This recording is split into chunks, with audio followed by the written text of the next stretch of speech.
Rússia cometeu seu maior erro desde os tempos soviéticos e recebeu dezenas de milhares de tropas da Coreia do Norte. À primeira vista, esse apoio parecia favorecer o presidente russo Vladimir Putin. Os soldados norte-coreanos também ficaram satisfeitos com isso. A Coreia do Norte é um país completamente isolado do restante do mundo, com condições de vida muito difíceis e uma propaganda desumana que desafia a credibilidade. A Coreia do Norte é frequentemente descrita como o pior lugar do mundo para se prestar serviço militar. Aqueles que conseguiram escapar do país relataram que é um verdadeiro inferno. O serviço militar na Coreia do Norte dura entre 5 e 13 anos. A maior dificuldade enfrentada pelos soldados é a fome constante. Soldados em unidades especiais recebem melhores cuidados, mas aqueles posicionados fora da capital, Pyongyang, recebem apenas 2 ou 3 pedaços de batata por refeição, ou são alimentados apenas com grãos crus de milho ou arroz de milho. Antes de continuar com detalhes, não se esqueça de se inscrever no canal, dar like, dar seus comentários. Vamos continuar. Com rações inadequadas, os soldados não apenas treinam, mas também realizam tarefas físicas, como ajudar agricultores nos campos de arroz. Muitos ficam extremamente fracos e famintos, chegando ao ponto de querer fugir. Na Coreia do Norte, os soldados de Kim Jong, que já enfrentam enorme repressão, acreditavam que as condições seriam muito mais humanas ao chegarem ao campo de batalha. Mas com a liberação do uso de mísseis Attack-MS e Storm Shadow, os soldados norte-coreanos enviados para as frentes de batalha na Rússia enfrentam um verdadeiro inferno. Quando esses mísseis de longo alcance foram disparados contra Kursk e Bryansk, os soldados de Kim Jong viram a verdadeira face da guerra. Em novembro de 2024, um devastador ataque com mísseis britânicos Storm Shadow teria matado um alto general russo e 500 soldados norte-coreanos. Um dos generais de Kim Jong-un teria sido ferido no ataque enquanto comandava tropas que apoiavam a invasão de Vladimir Putin à Ucrânia. Além disso, milhares de drones e drones kamikaze enviados pelo exército ucraniano ao território russo criaram um anel de fogo nunca antes visto pelos soldados norte-coreanos. Tanto os mísseis de longo alcance quanto os drones mudaram a perspectiva dos soldados norte-coreanos leais a Kim Jong sobre a guerra entre a Rússia e a Ucrânia. Os soldados vindos de Pyongyang, que haviam ido lutar por Putin, perceberam que a situação era muito mais crítica do que na Coreia do Norte. Os ataques em Kursk abalaram profundamente a fé dos soldados norte-coreanos. Qual era a solução para os soldados norte-coreanos que lutavam pela Rússia? A única chance para eles era se afastar das linhas de frente ou mesmo desertar. Eles queriam de alguma forma sair desse inferno, chegando ao ponto de considerar voltar para casa como uma recompensa. Com os ataques ucranianos e os mísseis Storm Shadow, a deserção das tropas norte-coreanas das frentes de guerra tornou-se um fenômeno esperado. Caso contrário, seu destino poderia ser semelhante ao dos soldados russos enviados como carne de canhão. Os soldados norte-coreanos também estão cientes do que esses mísseis podem fazer pelo exército ucraniano. Por isso, as tensões entre os soldados estão extremamente altas. Um único erro pode fazer com que nunca mais abram os olhos. Não há espaço para erros, especialmente nas linhas de frente da guerra entre Ucrânia e Rússia. Sem nenhuma experiência de combate, os soldados norte-coreanos são muito mais propensos a cometer tais erros do que as forças russas.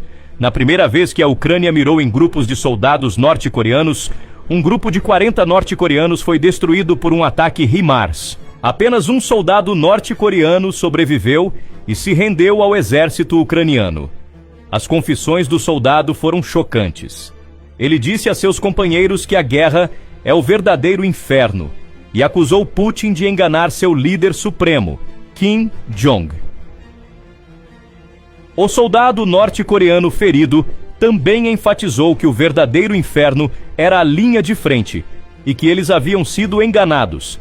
Ele afirma que foi informado de que protegeriam a infraestrutura, mas os norte-coreanos foram traídos e enviados para atacar a região de Kursk.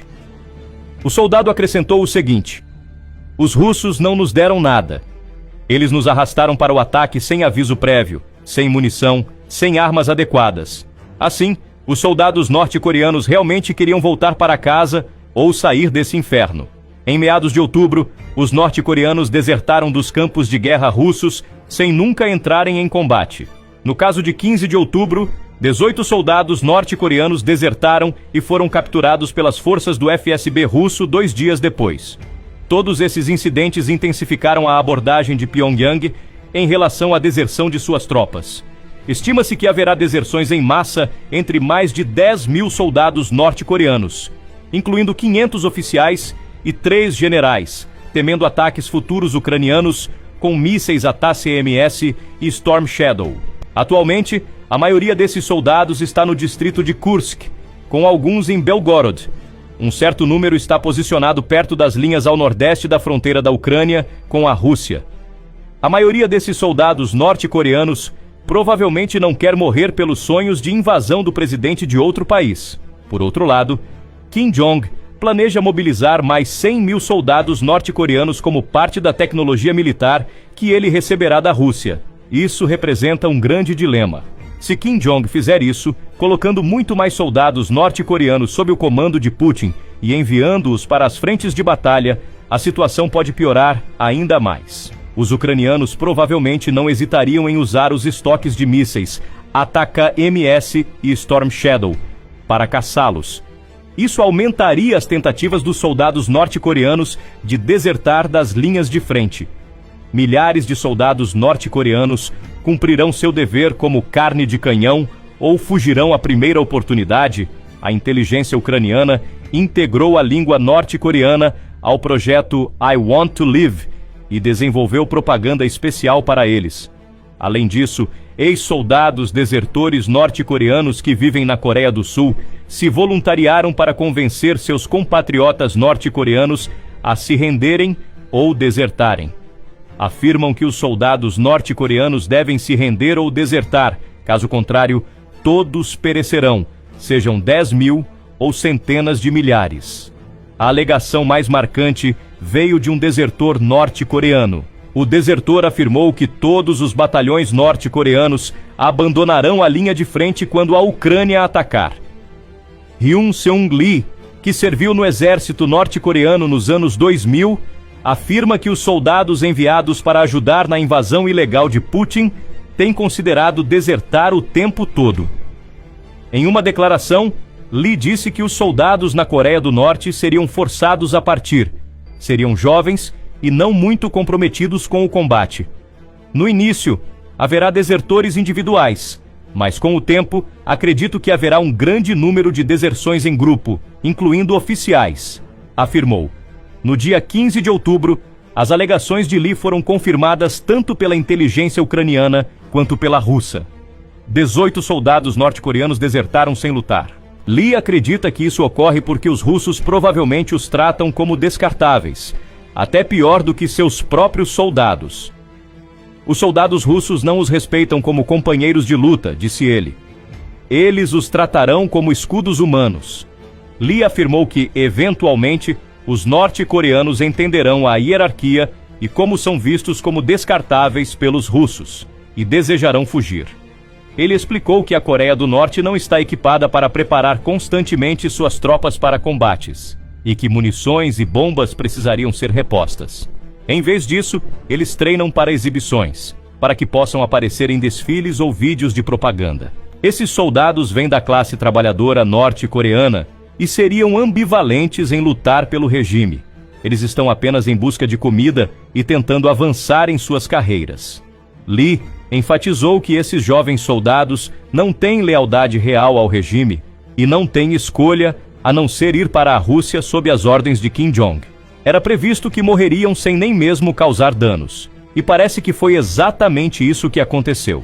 Quando mísseis Storm Shadow atacaram um centro de comando subterrâneo em Kursk, onde estavam estacionados russos e norte-coreanos, 500 soldados norte-coreanos foram eliminados sem disparar um único tiro.